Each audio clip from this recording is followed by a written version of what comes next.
जय जय बुंदेलखंड साथियों, आदाब, नमस्कार, अभिवादन स्वीकार करें। मैं हूं आपका दोस्त नसीम और स्वागत है आपका बुंदेली विरासत कार्यक्रम के रेडियो संस्करण में, जिसमें आज चर्चा होगी महोबा के राजा कीरत सिंह चंदेल की पुत्री वीरांगना दुर्गावती के गौरवशाली जीवन और बलिदान की। बुंदेलखंड की वीर भूमि महोबा में 15वीं शताब्दी के शासक राजा कीरत सिंह चंदेल, जिनके पास कालिंजर की भी जागीर थी। राजा कीरत सिंह चंदेल के घर 5 अक्टूबर 1524 ईस्वी को कालिंजर दुर्ग में पुत्री के रूप में दुर्गावती का जन्म हुआ था। राजा कीरत सिंह का रामचंद्र नाम का एक पुत्र भी था। इतिहासकार बताते हैं कि सन 1545 ईस्वी में शेरशाह सूरी और उसके पुत्र जलाल शाह उर्फ इस्लाम शाह ने कालिंजर दुर्ग पर हमला कर दिया, जिसमें राजा कीरत सिंह चंदेल को पराजित होकर बंदी बना लिया गया और शेरशाह सूरी के पुत्र जलाल शाह ने बाद में राजा कीरत सिंह चंदेल को मृत्युदंड दिया। बताते चले कि शेरशाह की मृत्यु के बाद पुनः कालिंजर राज्य चंदेलों को वापस मिल गया और राजा कीरत सिंह चंदेल के पुत्र रामचंद्र को गद्दी पर बैठाया गया। बताया जाता है कि 1569 ईस्वी में अकबर की सेना ने कालिंजर के राजा रामचंद्र चंदेल पर हमला कर दिया और राजा रामचंद्र चंदेल ने बिना लड़े ही आत्मसमर्पण कर दिया। इसके बाद अकबर ने रामचंद्र को इलाहाबाद के पास की जागीर देकर कालिंजर छोड़ने का आदेश दिया।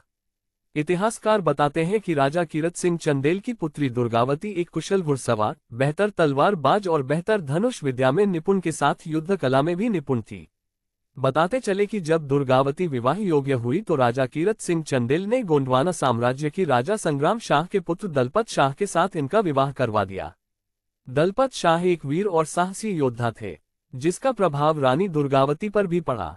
सन 1542 ईस्वी में गोंडवाना के राजकुमार दलपत शाह का विवाह रानी दुर्गावती के साथ हुआ और दोनों के एक पुत्र उत्पन्न हुआ, जिसका नाम वीर नारायण रखा गया। बताते हैं कि सन 1550 ईस्वी को राजा दलपत शाह की मृत्यु हो गई।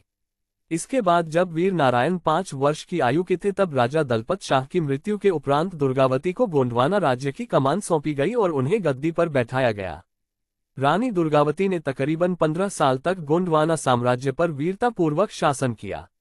रानी दुर्गावती ने अपने शासनकाल में कई धर्मशालाओं, मंदिरों और भवन आदि का निर्माण कराया। अपने नाम पर रानी ताल, सेनापति के नाम पर आधार ताल और दासी के नाम पर चेरी ताल आदि का निर्माण भी रानी दुर्गावती ने कराया।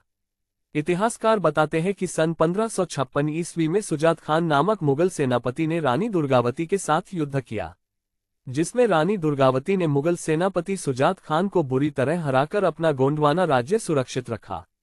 इस तरह रानी दुर्गावती ने कई युद्ध लड़कर गोंडवाना राज्य पर कुशलतापूर्वक शासन किया और राज्य को खुशहाल और संपन्न बनाया। चारों तरफ रानी दुर्गावती की वीरता की चर्चा होने लगी, जिससे आसपास के राजाओं को ईर्ष्या होने लगी और उन्होंने मुगल शासक अकबर को गोंडवाना राज्य को अपने अधीन करने के लिए उकसाया।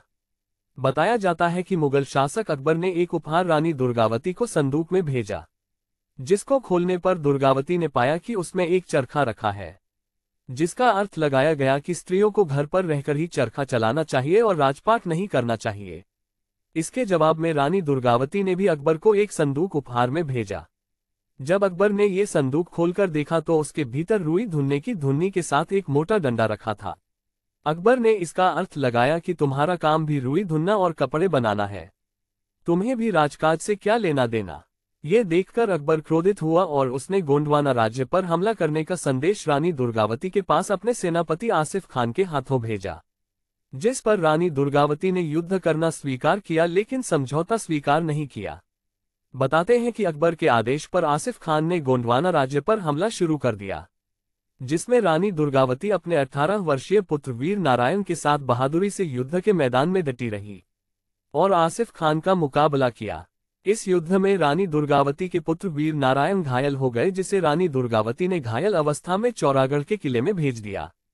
उस समय रानी दुर्गावती के पास मात्र 300 सैनिक ही शेष रह गए थे, लेकिन रानी दुर्गावती ने हार नहीं मानी और वीरतापूर्वक युद्ध लड़ती रही।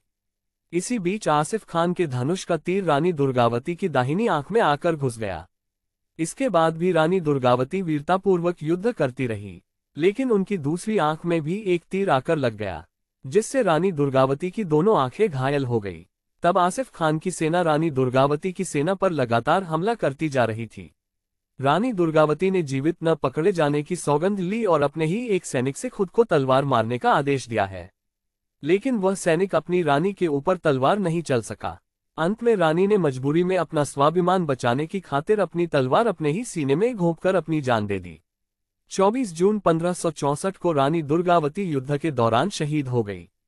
24 जून को प्रत्येक वर्ष रानी दुर्गावती का बलिदान दिवस गोंडवाना के बरेला नामक स्थान पर उनकी समाधि पर मनाया जाता है। आज भी महाकौशल और गोंडवाना की धरती पर महोबा के चंदेल राजा कीरत सिंह की बहादुर बेटी और गोंडवाना साम्राज्य की वीरांगना दुर्गावती की गौरव गाथा सुनने को मिलती है। साथियों, ये थी महोबा की बहादुर बेटी और गोंडवाना साम्राज्य की शासक रानी दुर्गावती की अमर कहानी। अब दीजिए अपने दोस्त नसीम को इजाजत। बुंदेली विरासत के अगले अंक में फिर होगी मुलाकात किसी और कहानी के साथ। अपना ख्याल रखिएगा। जय जय बुंदेलखंड। आदाब, नमस्कार।